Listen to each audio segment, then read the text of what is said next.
This is your daily briefing. You're most welcome to it. Great win over Brighton. Really felt like there was a bit more of a cohesive kind of energy within the team. It'll probably turn out to be a one-off and we shouldn't overestimate it. But no, there was a notable kind of uptick in a number of performances. And dare I say it, you know, Brighton aren't rubbish. They're ninth. And I just felt we did really well. They failed to capitalise on the amount of possession they had. And it was great to see Harry Kane back doing what he does best. Few mentions in dispatches for you.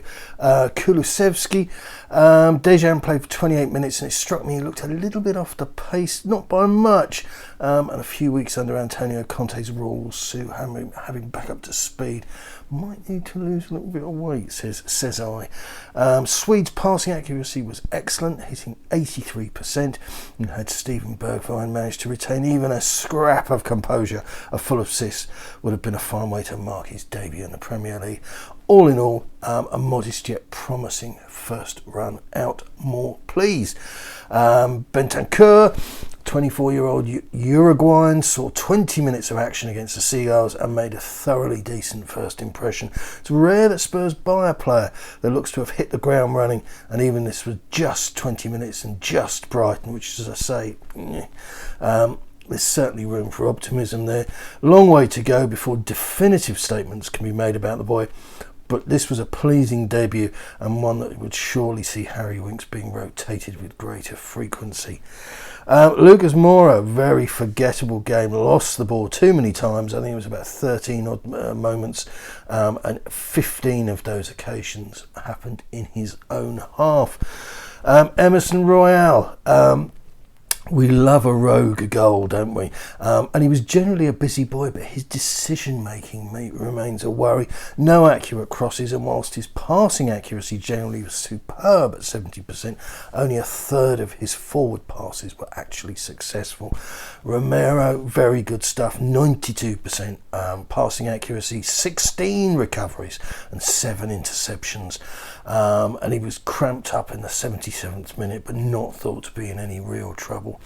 Harry Kane, tremendous performance, which included the 2 goals, of course. 64% total successful actions, which put him up in that particular discipline by some 20%. And that is just, I mean, that's a joy to behold, because that's a player telling you that they're more reliable than they were. It's a stat that is frequently overlooked by people, but that says to me, you know, massively in the right direction. So up by 20% on his normal efficiency and 86% passing accuracy, which is another bump up, this time only by about 10%, but for a forward line player this is not to be underestimated. Also, Harry's shooting accuracy was significantly improved, 75% against Brighton opposed to his mean average of 47.3, and that's exactly what it ought to be. You know, it's just great to see. Bit of a comedy thing here I spotted on social media on Jack Pitt-Brooks' account. On the Spurs for Sale business, there are some remarkably naive people around. And if you want to buy Tower Bridge, my friend, get in touch. This punter appears not to understand we have been taken over. This is the investment, and he's not alone. A combination of young supporters and unworldly supporters reading absolute toss in The Athletic has created a gaggle of fans willing to believe more or less anything, and that out of all the football clubs in the country, that one of the ones with extensive debt and a miserable track record of success is in pole position for some elite levels of investment. Be great to get someone in who prioritised the football, but would they if they were seeking to recover so much cash? And let's get this straight. THFC is looking for, if you like, a second round of major investment. At this time, the level suggested to be in the region of 3 billion. So what would you have to show for all the money you spent with your last round of funding? You appear to have 2 promissory notes in your drawer. One from the NFL promising a couple of games a year, and that deal isn't exclusive because you can watch the NFL elsewhere in the UK.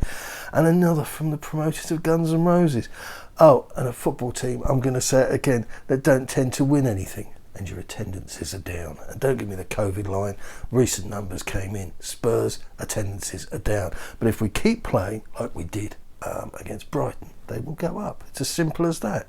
And this intellectually subnormal individual graduated with a first-class honours degree from the Jack and the Beanstalk Business School. Unbelievable. Absolutely surreal. I wondered what the problem was. Should have come to you. Shazam. Now we all know. I'll leave you with this because it's great, because he talks like how I feel, and I'm surprised. Maybe other people have come out and I just haven't seen it. But on Dele Alli, he turns up at training apparently at Goodison Park in a Rolls Royce, and then goes out onto the pitch dressed like I don't know, a gangster rapper or whatever he thinks he is. Glenn Hoddle said on BT Sport, there's a route back for him if he gets his boots back on and gets his head down. I don't like the way he walked out on the pitch with what he was wearing. I know that Robbie Savage wears a few things like that, but we had a look at it. It's a new club. You should see how he's dressed. If I'm an Everton fan, said Hoddle, you're going to a new club, put on a tracksuit at least or something. He's got to get his head together. It's not about Frank Lampard or Everton. He's got to get back on the horse he's good at, scoring goals from midfield. And if he doesn't do that, I don't see anyone getting the best for him. I've seen comments in the last few days of people saying, oh yeah, great business from Levy, 40 million quid. Those monies are all reliant on being triggered by that boy performing. And I don't know. I'm old-fashioned when it comes to football, and I don't know if I'd make a great manager in the modern age. That said, Sir Alex Ferguson certainly did. But this business of turning up, I would actually prefer to see him turn up more as a penitent man, more as a man who turns up in a white t-shirt and a pair of jeans and just says, I'm ready to rock. Tell me what to do, gaffer, because my career's been in the fridge for the last 2-3 years. But hey-ho, that's your lot. Good luck. Keep it on.